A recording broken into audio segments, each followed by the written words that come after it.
Morning students, today's our topic is chapter number 13 surface areas and volumes।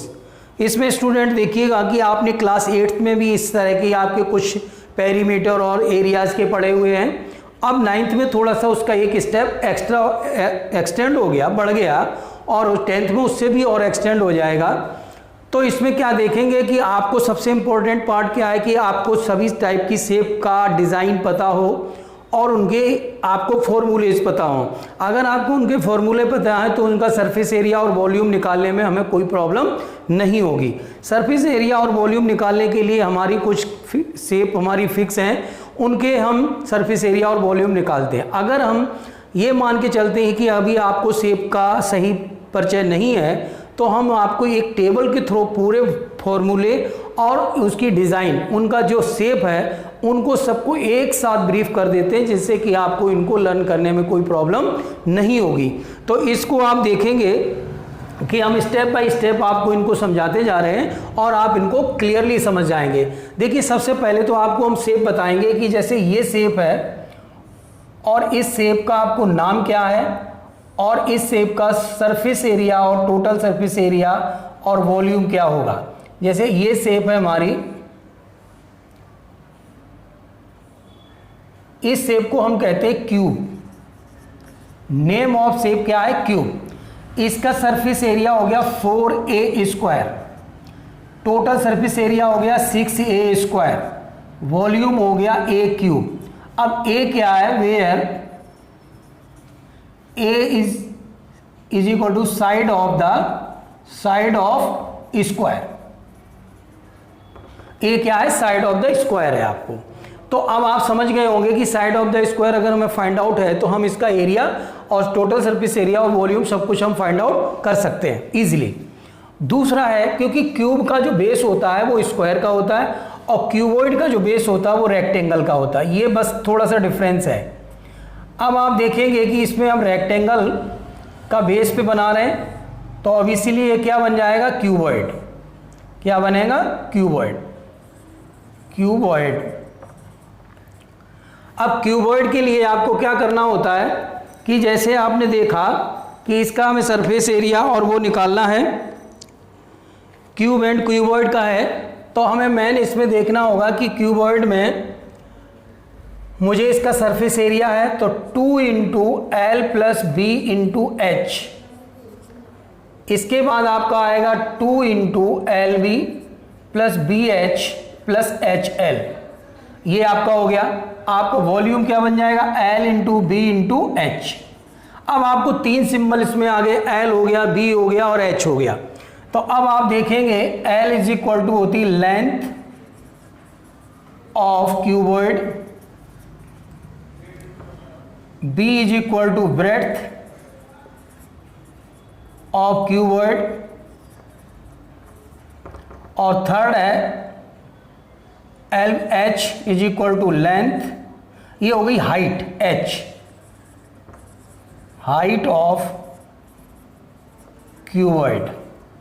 अब आपने देखा कि हाइट ऑफ द क्यूबॉइड हो गया, लेंथ ऑफ द क्यूबॉइड हो गया और आपका सारा कुछ ये चीजें हमारी निकल गई। अब हम देखते हैं नेक्स्ट शेप क्या बनेगी। नेक्स्ट शेप में मेरा आता है सिलेंडर आएगा। सिलेंडर का शेप देख लीजिए आप, ये हमारा है सिलेंडर। अब सिलेंडर में ये हमारी R हो गई और ये हो गई H। तो हम निकालेंगे, इसका सरफेस एरिया होता है 2 पाई आर एच। इसके बाद होता है हमारा 2 पाई आर प्लस एच। अब आप देखेंगे 2 पाई आर एच और 2 pi r plus H total हो गया और वॉल्यूम हो गया पाई आर स्क्वायर एच। अब आप इसमें देखेंगे कि 2 pi r plus h, 2 pi r into r plus h होगा 2 pi r into r plus h.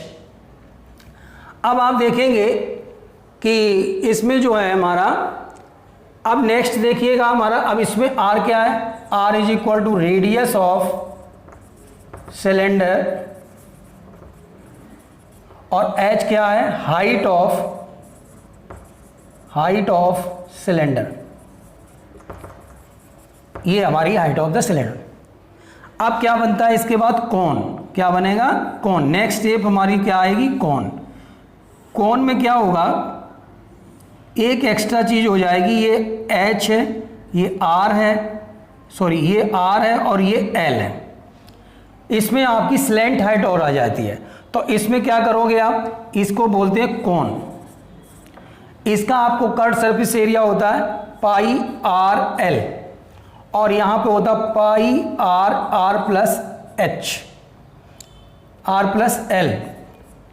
अब आप देखेंगे कि आपको ये निकलने के बाद इसमें आप देख लेंगे कि आपकी एक चीज अभी हम और बता देते हैं कि इसमें आपका नेक्स्ट इसमें बनेगा कि जैसे हमें कौन का निकाल दिया, अब हमें इसका वॉल्यूम क्या होगा? 1/3 पाई आर स्क्वायर एच। अब वही r is equal to radius of cone, radius of cone. इसके बाद आपका है h हाइट ऑफ कौन, और l हो जाएगा स्लैंट हाइट ऑफ कौन, स्लैंट हाइट ऑफ द कौन। अब आपका आता है नेक्स्ट स्टेप आएगा आपका स्फीयर। क्या आएगा? स्फीयर। स्फीयर आएगा। इसका आपका सरफेस एरिया होता है 4 पाई आर स्क्वायर, और टोटल सरफेस भी एरिया होगा 4 पाई आर स्क्वायर, और इसका वॉल्यूम होगा 4/3 पाई आर क्यूब। अब इसमें भी क्या होगा? इसमें सिर्फ आपको रेडियस फाइंड आउट करना। Radius r is equal to radius of sphere. अब देखिएगा इसमें आपके सरफेस एरिया और वॉल्यूम ये सब हमारा तीनों फाइंड आउट हो गए। लास्ट शेप आपकी आएगी एक,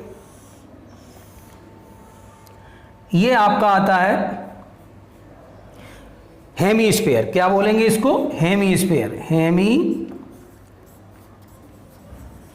हेमी स्फीयर में क्या आएगा?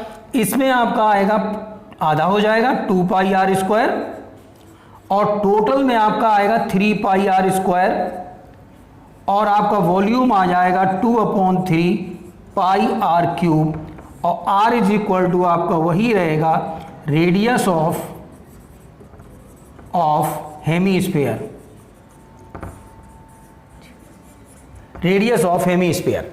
अब आप देखिए मैंने इस टेबल का थ्रू आपको सारी चीज़ें बता दी। इसमें आपके जो हमने सिंबल्स लिए हैं उनकी वैल्यूज़ दे रखी है। तो अब आपको मैंने ये सारी चीज़ें बता दी कि जितनी आपकी शेप्स लगभग बनेगी उसमें हम आपको सभी फॉर्मूलेज और सभी आपको वैल्यूज़ को गिवन है।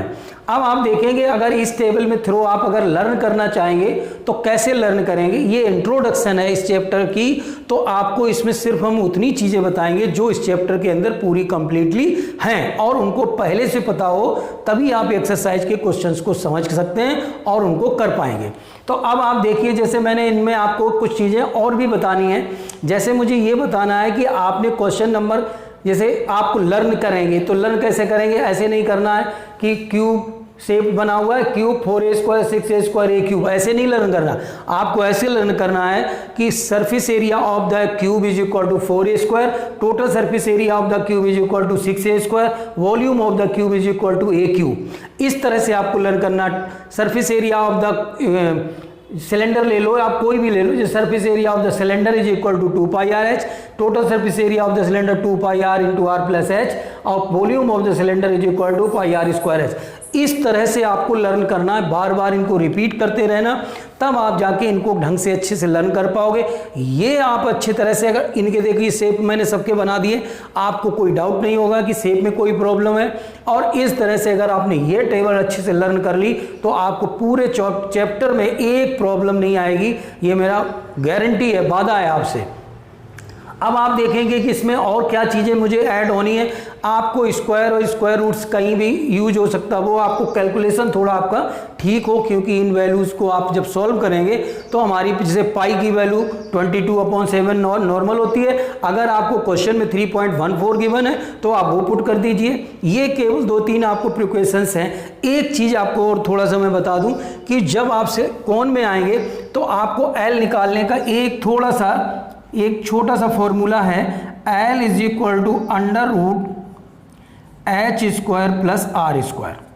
बस इसको आप थोड़ा सा और ध्यान रखेंगे तो आपको L निकालने में भी कोई प्रॉब्लम नहीं होती है। स्लैंट हाइट होती है, ये वाली लेंथ होगी, तो इस तरह से आप L भी निकाल सकते हैं। और आपको सारी चीज़ें मैंने एक साथ ही ब्रीफ कर दी। आई होप कि आपको इनको लर्न कर लेंगे। और इसके बाद हम एक्सरसाइज की आपको अगेन नेक्स्ट वीडियो में हम आपको समझा देंगे कि